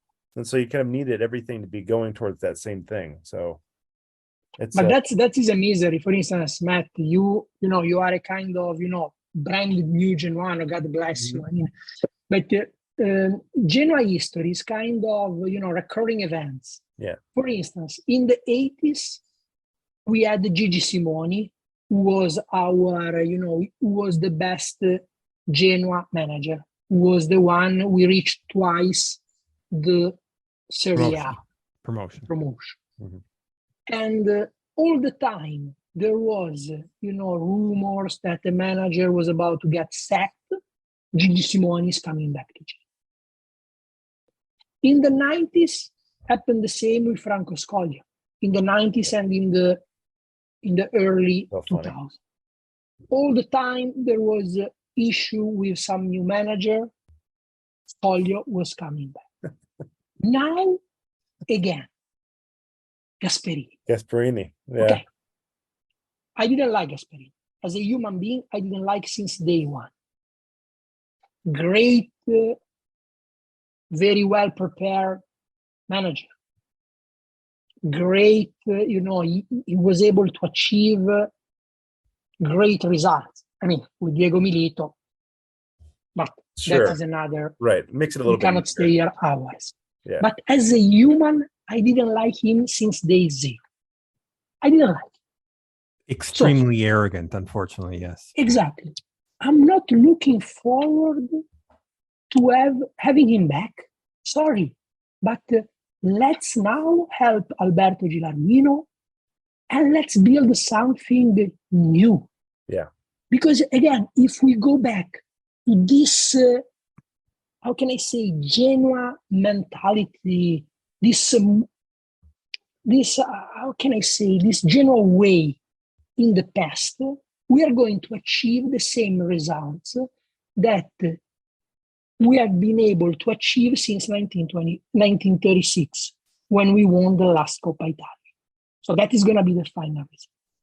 If maybe we change our state of mind, our, you know, mentality, plus a strong ownership, which means money, Right. maybe we will achieve something nice in the future. I'm not saying trophies, but again, more than a year participation in a European Cup, but now let's go to Serie A. Exactly. Again, we need to change. Well, that's hard. We have taught our listeners what also Mogugno means, so everybody knows what that means now. But you know, that's unfortunately, that has always been one of the hardest points for the Genoa base itself. And I'll never forget, and Matteo probably can actually explain it better than I do. I'll never forget when Bagnoli said, I'm paraphrasing a lot, but essentially, Genoa's ruins are the Genoa fans. Meaning, when that Mogugno comes, when they're all complaining about, and to Matteo's point, I want that coach back and stuff like that, where that creates that unhappiness and that non-synchrony between, again, using Matteo's words, between the actual management with the sports management side. And that's where the unity needs to happen. And you don't need the fluff and the rumors and the mosquitoes around that are bothering you, essentially, right? I think there's something kind of cool. I don't know, like, there's obviously been all of the, you know, the videos of the match and Guasto d'Amore and all the you know, pre-match things that have happened lately. But I thought actually what was kind of cool in thinking about it post game and just hearing you guys both talk about it was with 777 building their portfolio and owning more clubs and all this stuff, I feel like we're starting to see, Josh Wander and some of those guys at the Marassi more, or maybe they've been there. I mean, they were there last year too, of course, but I think it's kind of cool that they're there. It feels like this is their priority among the things that they own. And obviously they have we're getting closer, right? It feels like that to me anyway. I don't know if that's actually a real thing, but I think the hope is, if that's the case, and to Matteo's point, like, you kind of need to have that real all-in investment, and they should be thinking about us as like we're going to build our base in order to get Genoa into this new place. I think is kind of our hope as fans with the network that they've made and some of the other teams and investments that they've gone after. So I tell you, what is very important, that the Genoani feel that Genoa is on top of the list of the 777 teams. Yes, exactly. Because again, I know my people, I know myself. Yeah. I know that I am a moody supporter. I am a psychopath. After Genoa Parma, and it is in writing, I said, we won't reach Serie A. I was very disappointed about Genoa Pisa, because Genoa Pisa, even if I had some discussion with some other friends on the Genoani Si Resta chat, and I felt like we were scared by not even a starter of Galatasaray, Morutan, the Romanian good player of Pisa. But last year, this guy was playing for Galatasaray and was not a starter. We are talking about a team that in the Turkish Super League usually wins or second or third place. Yep. But last year, Galatasaray was in 8th, 10th place. I don't remember. So again, for me, I cannot see a Genoa scared by Pisa. Okay, if Milan, Inter, Juventus, they come to Marassi, to our stadium, okay, you need to, to take some precaution when you play against Vlahovic, you play against Lautaro Martinez, unless it is Sampdoria, or you play against, some other, Kvaratskhelia or Osimhen. But Morutan, guys, I was extremely disappointed. Then Parma my brain was off. Parma was really bad. With Palermo was a relief for me. Yeah. I said, okay, probably Gilardino had a couple of, bad decisions, but he put back, the duck on a straight line. So using another. It felt like it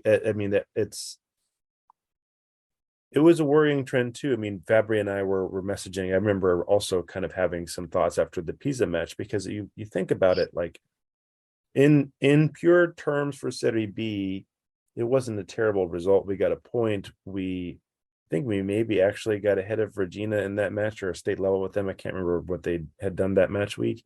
They lost. We were at par, and then we got 1 point ahead of them. Yes. So it was a positive result for us in the end, but it's a really hard thing to think about, because the ultimate goal, of course, is to get promotion. And if we are struggling to get a draw against Pisa, it's like, well, are we going to be able to beat Verona if they stay up next year? Are we going to have any sort of shot in those types of things? And you start thinking about that. And anyway, I think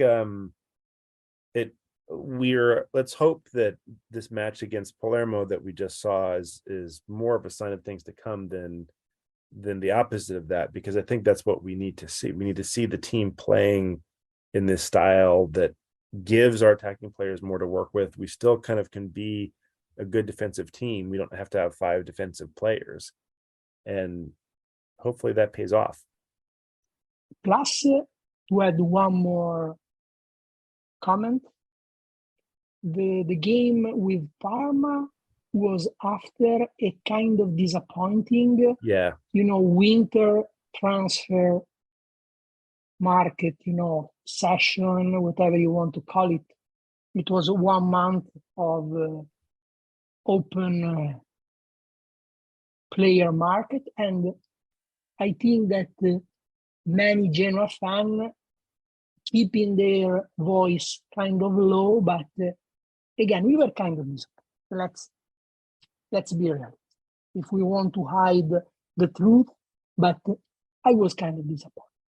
But again, with Palermo, we saw Sturaro back that for like 20 minutes in the first half was a kind of magnet. All balls were caught by him. Mm-hmm. Paddle against Pisa, he had a lot of, his run was not so smooth. He felt like he had some trouble in moving. Yeah. But with Palermo, it looked even fast player. Yeah. Now maybe I'm exaggerating. No, I know. But as fast as Badel could look, I think he looked in that match. Yeah. But against Pisa, it felt like, oh my God, he just had some injury. That Pisa he was match. like a couple of days on a wheelchair, and then he stand up and he started running. But again, it's like Forrest Gump with like the leg braces, and he kind of is moving sideways and stuff. Yeah, exactly. Like Lazarus, who was just Jesus, just touch him, and oh my God. That was the Palermo match. Yeah. This whole season it's a really, really weird season because our goal is that automatic promotion place at least. Right now that's what it is exactly because Frosinone are so far away. But it hurts to see Frosinone up there, but we have to do see that it is probably one of the, if not one of the most competitive Serie B that has been seen in a long time. Having said that, we could stay here forever and talk about coulda, woulda, shoulda, or stuff like that. But anyways, so Modena is coming up. Mm-hmm. Modena's form is weird because they're not doing that bad if you look at the last 5 matches. We do have obviously the loss against Frosinone, but that I do recall well that it seemed like a very iffy, not that actually most of Frosinone wins are weird in a sense, like they're not necessary, that strong team out there, except the wins that they had, for example, against Cittadella, which was a clear win and so on. But then Modena kind of I lost where was it? Okay, here. But then they won at home clearly without any issue against Cosenza at home. Then away they lost at Ternana. Yep. So that was again showing it's the Modena that everybody was expected to do something, but they're not doing much. And then strangely, magically in the last 2 matches, 2-0 against nulled Cagliari, almost like us against Parma. And last one, a win away at Brescia, again against a Brescia that has disappeared from the face of earth. Right. So after seeing this, they are where in the standings? Modena, I think, are 10th right now. They're fighting for the last spot, I guess, for playoffs. To your point earlier on Serie B. So they're 10th on 34 points, but really they're only 10th because of goal difference, because Ternana are 7th on the same amount of points as they have. Parma are 11th, and they're also on 34 points. Correct. And Cagliari are 6th on 35. So, in any result, and this deck could shuffle around pretty easily, and you see all of a sudden Modena in a playoff place. So they're right there. Sorry, before we move on to the Modena, I'm just noticing one thing, and I think it's worthwhile to talk. To your point, there's so many teams, one right after the other one, but I do see there is a small gap between the 6th and the 5th. So there's a group of 3 players, 3 teams, all at 39. So there are 4 points above, and that's Regina, Südtirol, and Bari. So they're all at the same points at 39. Then we have us at 40, now 42, because it was 43. Yeah. So there's the other gap. It was 4 points, now again it's 3. And then there's this super Frosinone, going back to the Modena. Matteo, what do you think about the Modena team? Modena, they had a great performance against Cagliari, where practically they might have won like 4-5-0. They really slammed Cagliari. But against Brescia, he had the possibility to follow some part of the game, because I was watching Diretta Goal, on Elbitz. They show you the kind of highlights. Oh, the goals the from the week. Yeah. Yeah, the kind of the, is like a kind of, how can I say, they show you the main phases of each game. As soon as there is, a goal, they connect with that stadium. So, and I watched some, and they were kind of, Brescia played better than them. I don't know, many corner. They had even a goal which was disallowed, Brescia. So they took the lead, but then the referee whistled. And then in the end, Modena was able to win on a penalty. Falcinelli scored. But the main point, I think that I'm not sure, I haven't read because they were waiting for the medical. Dio, which was, and I tell you, in the first part of the season, when we play against Modena, I think we won with a Jagiello goal. It was one of the teams that I kind of like. What I'm happy that they don't have any longer the left back, Adzi, which was sold, which was transferred to Cagliari. So we will face Adzi against Cagliari, which was one of the players that I still remember. Mm-hmm. And also I remember this center forward, this I think is Italian Senegalese. I think his father is from Senegal and his mom is Italian. But it was, one of those players, in my opinion, which was kind of never considered, those players that they stay into the minor leagues, that they never had the chance, or maybe when they had the chance, they are not lucky. They cannot take, advantage. But It looked to me a very strong player. Very, one is 6.1 or 6.2. Good technique, technical skills, but probably is injured. I still don't know. I think that he had a problem with his knee, maybe ligaments. Again. Yeah. And the good thing is that we are not going, it's not going to be an easy game. But again, we are not facing a team like Parma, which was under how can I say, which was a kind of... there was a protest. They had the last chance, and there was a supporter, a ultras protest. They gave them a kind of ultimatum.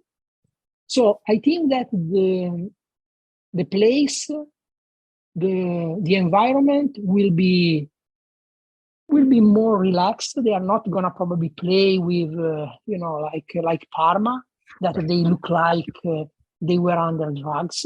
Some of the players, they were like, oh my God, looks like that if they don't win, they are gonna be killed. They're gonna lose a finger or something. Yeah. The problem that there's gonna be there will be thousands of Genoa supporters going to Modena. Yeah. In Italian we call Esodo. And Exodus. All the time, a lot of Genoa supporters, they go to an away game. Beep. Now I don't talk anymore because otherwise people, they're going to curse me. They're going to tell me, you bring bad luck. But I tell you, before Parma, I had a bad feeling. Yeah. I felt that something bad was happening. It felt like it was going to happen. I don't know what it was like. Exactly. Yeah. The game with Modena, maybe because Modena won the previous two games, I feel like that, okay. Their form at home is not bad. Gotcha. Yeah, their form at home is not bad. Mind you, you mentioned good things about the two last matches, but for example, at home, so their form at home, they won against Cagliari, won against Cosenza, and then there's two ties before that with Benevento, with Venezia. But to Matteo's point, perhaps for the fact that their appetite is not as hungry because they're okay. Maybe I don't know. I guess should we be more towards the end and start to do with our predictions? Because Matteo, I know you being Italian, being Genovese, scaramanzia, etc. We can understand that if you don't want to, but what we always ask, we do a round table, of course, but to do some predictions with the score line and who wins and who loses, or if there's a tie. Are you up for it? 1-1. There you go. Look at that. I like that. Okay, 1-1. Who's a goal scorer? And why do you say a tie?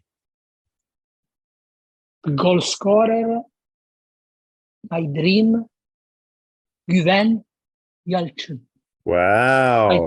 I told you with the Turkish pronunciation, and I'm kind of provoking.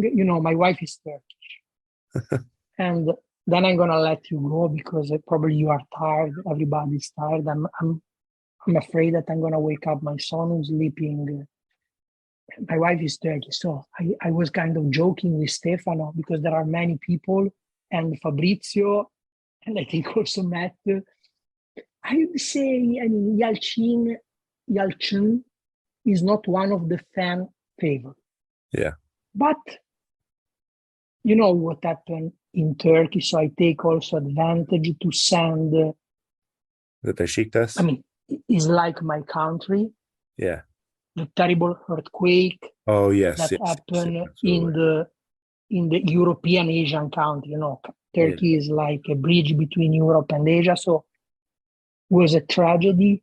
I hope that Yalçın will kind of, have the possibility to enter the field, to score, and to show his shirt like this is for the Turkish people. I mean, it's a dream. I like that. Just actually. A dream. It would be nice, though. It would definitely be nice because I don't know. It could be, as we said, for many other players, and I guess we're similar to what's happening now with Ramu, that we're starting to be tired of him. Maybe with Yalçın, obviously we're tired of not performing as we're expecting him to perform, but maybe he needs that goal to, release that talent that he has, I guess. No, okay. And why a tie? Because I am Genoese. So I try, not to attract the bad luck. I don't blame Matteo at all. On me, so I wanna be cautious because when I'm bold, I usually, you know what I mean. Yeah, I'm not usually successful. It is a weird feeling about this game though, because I feel kind of with I don't know about you guys, but going into Palermo, I felt a little bit. Well, obviously the game was at home, but I felt a little bit more confident about that match. I think because we had already just had a bad match against Parma, and we had also drawn the match before that, and this one feels a little bit like one. You never know. I mean, Modena, to Seba's point a second ago, I mean, they've played teams well. They've played Cagliari well, and I think that might be part of the concern too. Is like, do they go and do they try to do like a Pisa type of a game plan? I mean, to your point, Fabrizio, like, yes, they're in a good way right now in the table, but also like Serie B is insane, and if they drop points in a couple of matches, they could be down in the relegation places again or something. And I think if I was Modena's manager in this game, I would probably be saying, I want to try to leave this match with a point in my hand, and hopefully we can really find our way with our squad and with the guys we have. But maybe we don't, and maybe it does end that way. I could see that happening that way too. I don't think we're going to concede a goal in this game. I don't know why. I probably shouldn't say that out loud, but I think it may end 0-0 actually, and be. So you're for a tie as well. I think it could be. I really do. I mean, okay, fair enough. I obviously Genoa have enough skill to overcome Modena. There's no question about that. I don't think that's anybody is questioning it. But it's it's not and sometimes the American phrase is like it's a trap game when you're going up against a team where it seems like the matchup is favorable and you think it's going to happen, and then all of a sudden players are relaxed. I'm not sure that's going to be this match. I don't think that that's exactly the vibe around Genoa right now. I don't think they're thinking we're just rolling all over teams and this is no problem. But I do think it's going to be a challenging one, maybe more so than we think it's going to be. And I worry more specifically about if you have the opponent, if they're not trying to take the game to us. I think that's where we could be in more trouble, because I still wonder a little bit how, if that does happen, and if they do kind of pull a Pisa game plan, because I have to say, I think when you look at the two games before Palermo, so obviously with Pisa, we didn't have Aramu or Goodmanson in the starting lineup, and that was why many of us thought, well, if we had just started with those two guys, who would have been fine. We did that the very next match against Parma, and I thought we looked worse. I mean, Buffon was having tea in the corner over there. He didn't have anything to do. So I don't know. Maybe we just have a difficult time breaking down sides that are that resolute with it, and I'm worried about it being that way. Is kind of my feeling about it, but we'll see. But it's also a matter of episodes, because even the game against Parma, that many they said it was a disaster. The first 30 minutes, Parma played better than us. They show more stamina. Okay. But Martinez didn't touch the ball. Right. Let's be realistic. That's right. Then we had that unfortunate, I don't know how you want to call it, where Dragusin crashed with Sabelli, then Maturo didn't, how can I say, he didn't put in offside the Polish player. But again, and then in the second half, Gilardino couldn't even develop his game plan, because right away there's been a penalty. So, I mean, that's true. Parma was a disappointing match. But again, it was based on one error in the first half, to Matteo's point. In the second half was a fortunate, because how many times did we talk about that penalty? That was it a penalty for real? I mean, on the paper, probably yes, but in other 10 games, probably other 8 refs would have not given it to them. Yeah. But anyways, let's don't go back to that match. Okay, I'm going to be a little bit different from you guys. I think we're going to stay on the same, we're going to be on the wave of the winning streak. All right. We're going to start a new wave of winning streak based on the fact of that's how we are under Gilardino. Okay. To Matteo's point, Parma was a hiccup. We did deserve to lose, but obviously it was a match based on those episodes, and Palermo's match has shown that is indeed true. I think it's going to be a 2-0 for Genoa. I agree that it's going to be a scoreless on Martinez is not going to barely touch the ball. It's not going to be easy, because no matter what, all teams against us seem to be, like, as I always say, like a little Barcelona, mostly when they come to Ferraris, but this time we're going to be away. I do think it's going to be a 2-0. I think it's going to be both goals in the first half and nothing in the second, because it's going to be suffered a little bit more. And I hope we're going to still see the 4-3-3. We didn't talk about this, but essentially Sabelli is not going to be playing.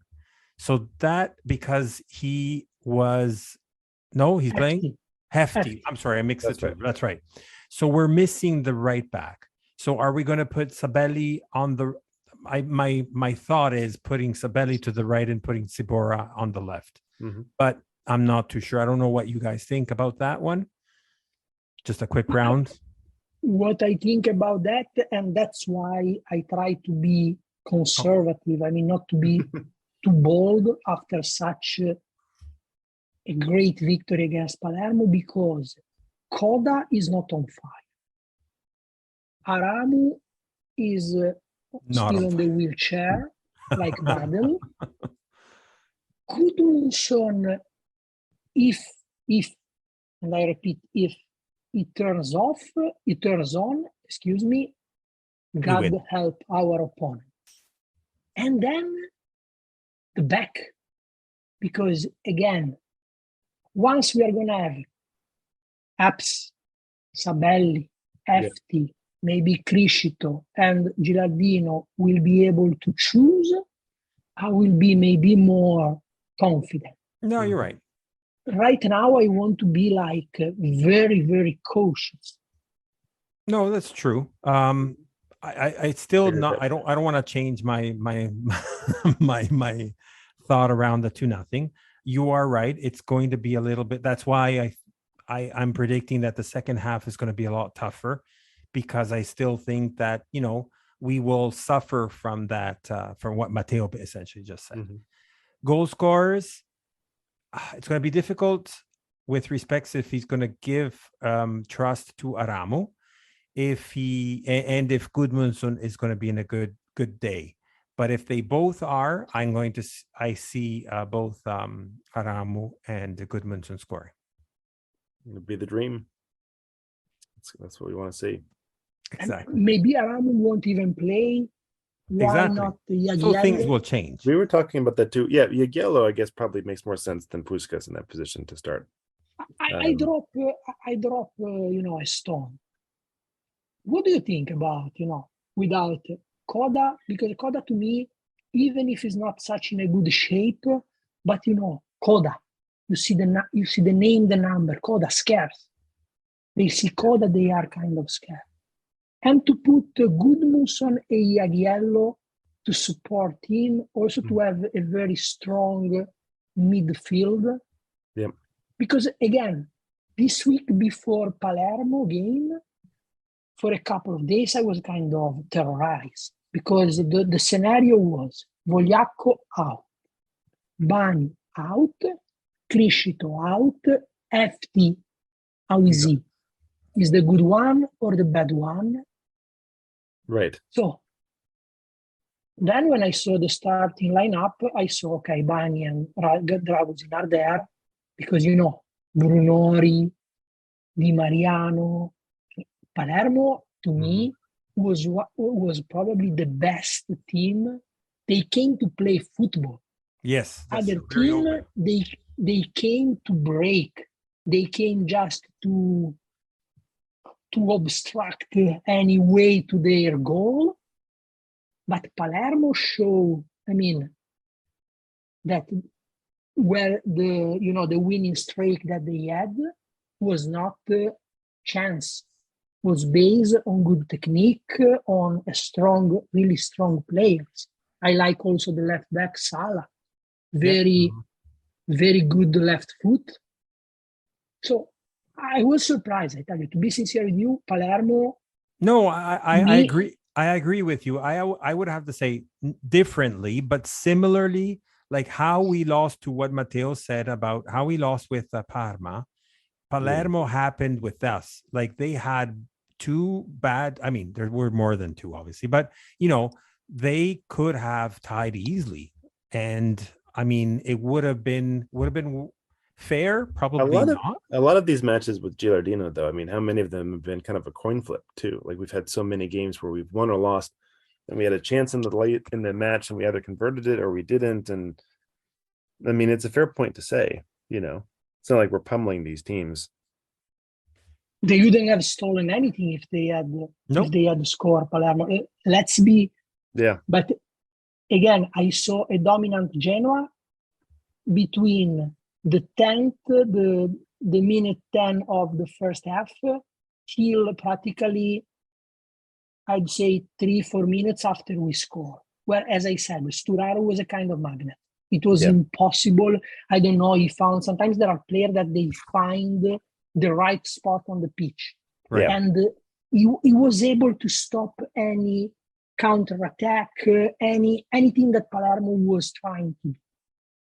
After that, we suffer 10 minutes. Thank God FT, how can I say, gave away a yellow card, but Di Mariano was kind of injured. He kind of stopped him because at a certain point I was kind of scared. Yeah. So we were able to go to have Heatti, like Caressa says, one of the main Italian broadcaster, with a 1-0. Then the second half, our goal, our 2-0 was disallowed for like millimeters, for like inches. And then Palermo was not so dominant, but they had that huge opportunity with, I don't remember, when Martinez was like, what is the famous hockey, the Swedish of the New York Rangers? Oh, Henrik Lundqvist? Yeah. Exactly. I felt like, oh my God, Lindqvist was in our goal. So it was great. And then, okay, yellow was able. But again, if Palermo had scored and the game finished with a draw, I mean, nothing to say. Yeah. Yeah, I mean, it does feel like there's a quality of that to this match. I really do believe that too. I mean, I think, again, like it could end up 2-0, and I don't think any of us would be terribly surprised. But it just feels like any of these matches, it's tighter than it seems on paper. So in a way, I wish Serie A was more competitive like this too. Oh, absolutely. I mean, it's amazing. It's a really competitive, dynamic to this league. Yeah. It would be a beautiful league if you were not a Genoa, if you were not involved. Yeah. Let's say, to watch, I think that is more attractive, the Italian Serie A, because Italian Serie A, there are some games like Napoli-Cremonese. Napoli-Cremonese, like after 15 minutes, this game's over. Then Kvaratskhelia, that phenomenon, the Georgian phenomenon, was able to break the ice, and that's all. But many games are like that. In Serie B, but you are a Genoa fan, you cannot enjoy. I cannot enjoy this league. I'm not our friend Alessandro Giovannone that says all the time how much I enjoy this league. I cannot. I'm sorry. So I didn't, in the first half, we forgot, Matt, to talk about the whole entirety match day 24 for Serie B. So I'll just only mention a couple that are worthwhile to mention. Yeah. So definitely we quickly talked about the Frosinone win over Cittadella for 3-0. But one of probably the most important ones was Regina against Pisa, where Pisa won 2-0 away. Big result for us. Exactly. That's totally it. Then we talked about the Modena winning at Brescia. But another important one was Südtirol tying at home against Como. And another important one, obviously, was Bari that reached Regina at the third spot by winning 2-1 against Cosenza. For the next match day, which is match day 25, so we're getting closer now, guys. But we still have 15 matches left. So the next one will open as we say in Italiano, aperti balli, open the dances, will be on Friday with Pisa Venezia. So that will be quite interesting. Then on Saturday, we have almost the entirety except one of all the matches. So it opens with Palermo Frosinone. So that will be quite interesting as well. Hopefully, maybe Palermo will be the one starting to stop the Frosinone. We don't know, but let's hope so. Never know. I ask you, what do you think? Do you think it is better Palermo win or Frosinone eventually stop his great run? What do you think? I just wanted to ask to both of you. Matt? I personally would almost rather Frosinone win at this point. I just kind of feel like because I'm really focused specifically on the automatic promotion place.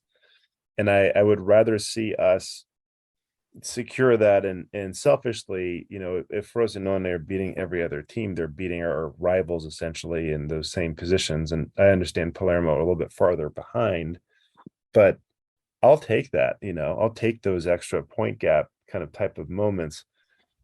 It would be fantastic if Frosinone started dropping a bunch of points here and there, and then the title race itself is on. But I really feel like let's lock in that second place, and I'd rather them, in a way, I mean, I'm gonna be rooting against them, but I would rather them win in some ways than having having a situation where, like, now we can maybe what's the gap if Frosinone were to lose? Was it like still 11 and we win? Like it just, they're too far. So I'd rather see them beat our opposition personally. Serie B taught us that nothing is too far, even That's though true. 12 points is 12 points, because with Yeah. the 1 point penalty, definitely that changed a little bit. I mean, 1 point changed, but mind you that Frosinone has now Palermo and then Parma. So it's just not too difficult. I think it's going to be either a tie or maybe Palermo is going to be able to win. Who do I prefer? I think, I guess for the excitement, I want Frosinone to lose. Yeah. Well, yeah. I mean, it makes it seem like at least the race is on a little bit, it gives us a little bit of hope if that were to happen. Yeah, exactly. But I still don't hate the idea of some of our closer rivals maybe dropping some points along the way. So no, that's true. So continuing on the matches. So we talked about where am I? 25th. So yeah, the Cosenza su Tirol, Benevento Brescia. Then we have Bari Cagliari. That will be another interesting one, not to miss, I guess. Cittadella Regina. So see if Regina's fall is going to continue to fall or if they're going to wake up with our friend from Cittadella. Spal Como, which De Rossi, is he going to be sacked or not? That's the next news. Yeah. Then after that, we have Parma Ascoli. Ascoli is always that wild beast, right? Yeah. And then I lost the thing here. Okay, there you go. And then we have Perugia Ternana, which, still Perugia kind of woke up, but not really. Last one they lost, but nevertheless they're still there. In Ternana is like a little bit like Ascoli. It's not that easy to play against them. And last but not least, on Sunday we'll have Modena Genoa. So that closes match day 25. I wanted to, unless there's anything else you wanted to add, I wanted to thank Matteo for being our guest, special from Genoani Si Resta, Genoano from Genova, and tell us a little bit of stories and history that we always enjoy listening to, that brings to the pod. So we want to thank you very much, Matteo, for coming over. The pleasure was mine. I just add one thing, since we talked about, the old stadium where there was no rain protection, let's call it like that. One of the things that I always wish when there is a key game, maybe, after a struggling period for Genoa, that in this game there's going to be heavy rain. Why? Because I never seen a single match of Genoa played under the rain where Genoa disappointed me, even when we lost. Genoa usually, when it rains, looks like, probably because we are a British team, is our, the best weather, the one which align more with our history, with our tradition, with our legend. That kind of fight, that robustness, everyone's kind of playing for the same thing too. Also because maybe Genoa has never been such a highly skilled, with a lot of technical players. Some of the players were finding, the right environment to highlight their skills, those kind of things. And again, it is just a curiosity. I mean, something that I just wanted to share with both of you. And again, thank you very much for inviting me. And it's been a great pleasure to share this hour with such two gentlemen, two soccer gentlemen. The pleasure's been all ours. This has been a lot of fun, Matteo. Always as fun as always. I always laugh when I see Matteo in commenting on the chat. It's just amazing. I love his comments. So this is a wrap for episode 38 of La Lanterna. Thank you, everybody, for listening to us and having the patience to listen to us. Please follow us on all social medias, Instagram, Twitter, and Facebook. Drop us a comment, follow us, likes, and everything. And we'll see you next time. And never forget, always and only, Forza Forza Genoa.